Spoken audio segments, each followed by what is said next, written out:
which they gave their heart and soul to, right?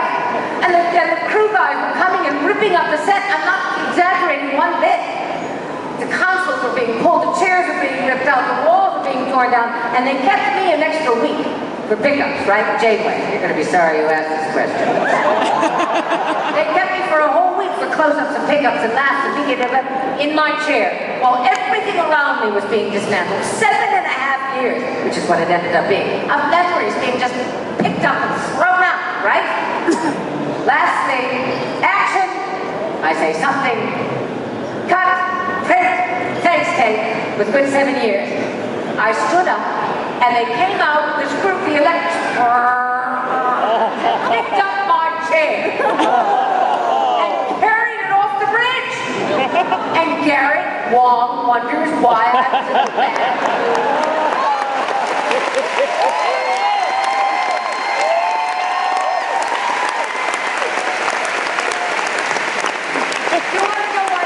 was in the band. Because he never had a chair.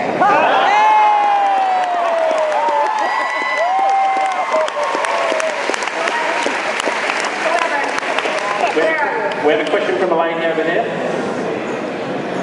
I saw someone wearing a t-shirt earlier that said Janeway for President.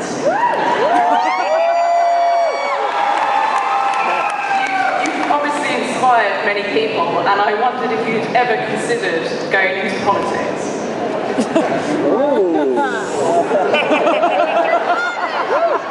Who's wearing that t-shirt? No. I've been close to politics all my life. My father was in politics. I was married to a politician. It's too tough. And now we're facing this incredibly difficult election. You know, Obama and the Mittens Romney. He's missing a chip. And he needs to be removed from the country.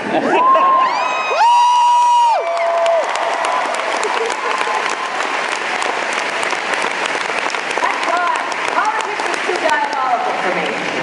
It's strange. What are you saying?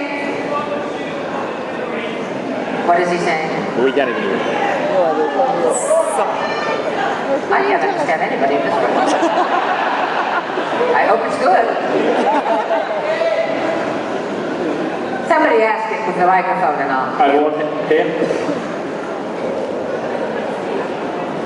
Hello. Good afternoon, Kate. Basically, I've been a long time fan of Star Trek. Thank you. Put it close to your mouth. Yeah, sure. But you were the first, technically, the first woman captain. But not only that, you were also far away from Starfleet. And in fact, in you, I saw a little bit of Captain Kirk. You had a little bit of cowboy diplomacy going on, and as well as the Picard side, where you were very, very diplomatic. And so you had to basically mix two different types of characters. If I was to ask you personally, which one would fit you most personally? The diplomatic one or the, a little bit, let's say, cowboy diplomatic one? I think I was born a cowboy. But I've learned diplomacy over the years because it's the only way to really communicate. It truly is. Impulsiveness doesn't work. And I think that Janeway was always trying to discipline that. Certainly Mulgrew is. Now, having said that, I don't regret that I'm impulsive. It's probably given me greater pleasure than all of my years of diplomacy. So you're seeing, it's 6 of one, half dozen of another. Yeah. Yes. Who's next? We've only got time for one more question. No! Maybe two. This is the best part of this weekend for me. I get to talk to you.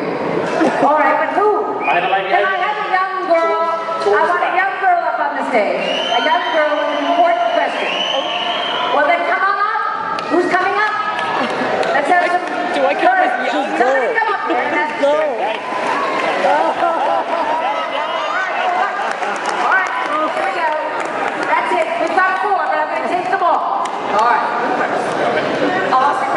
How do you actually take your coffee? She's enough.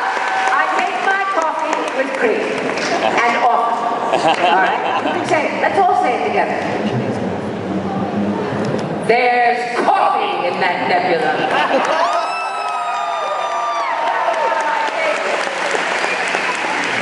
In the new movie, because I'm half Russian, I want to know if you have to learn Russian, and if you do, how much? I have to speak a little Russian, but it's mostly my accent, do you understand? I have to scare you to death. Am I scaring you? I'm not.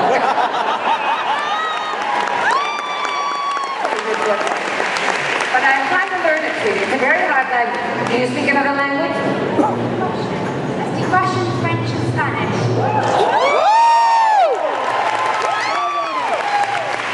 Why did I ask her? I knew it. Good for you. Give me a high five on that one. Keep it up.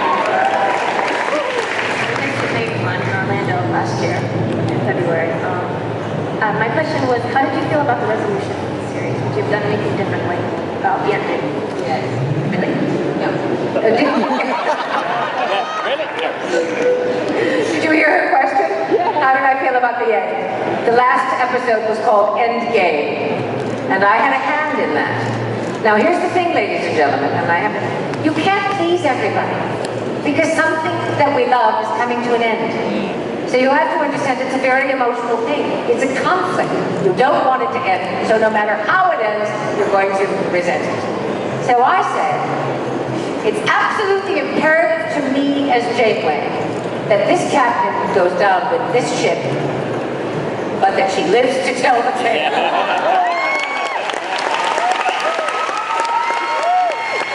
he managed it. I thought it was brilliant. The Admiral comes, she takes it, but Captain Janeway survives. Didn't you think it was good? And Chakotay got to marry 7 of 9. All right. You were the first female captain. Did you get any extreme negative reaction from either the fans or people who are in the industry thinking, oh God, a female captain, this isn't going to work, this is going to ruin the franchise? And if you did get any feedback like that, how did you react to it? That's a good question. I'm going to tell you a true story. Once Miss Bourgeot defected, and I was brought in, I know that they had men in the wings, male actors, but every day for at least 6 months, the brass would come down from Paramount, and they would stand on the lip of the bridge like this, watching me.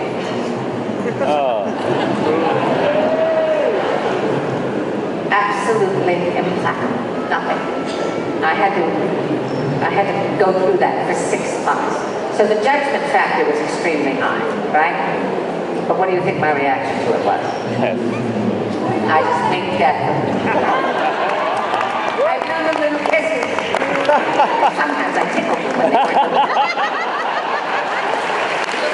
So you had the opportunity to play it with your future past and also alternate selves as Janeway. How was that as an actress doing that? Heaven. Who gets to do that? Right? Only in science fiction, and only in very good science fiction. It was great. It was great.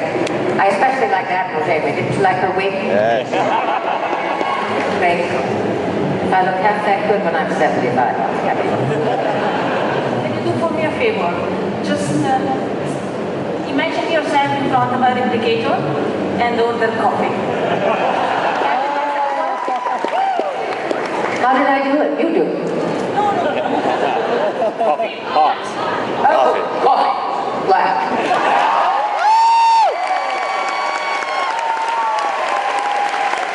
And then it wouldn't come. So I lean down and say, just do it.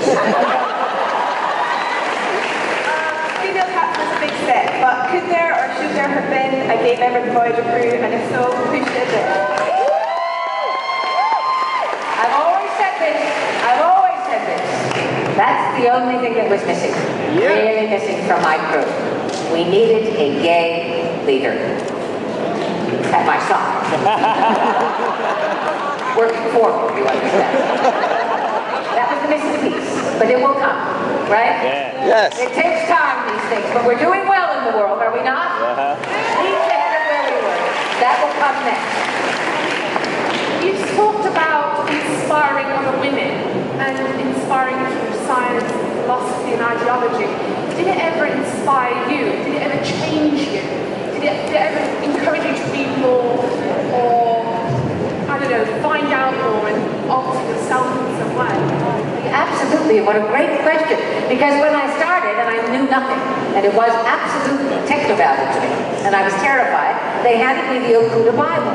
And I read it, it was still nonsense to me. So I went to the physicists themselves, and I read all of Einstein, and I read all of Richard Feynman. Yes. And I learned that physics is exactly what Albert Einstein said. I'm not sure it exists, but my imagination tells me so. And that is the truth of great science and the great science fiction. You know it, I know it, and it's why I am always so thrilled when I can spend time with you people. Thank you for having me to London.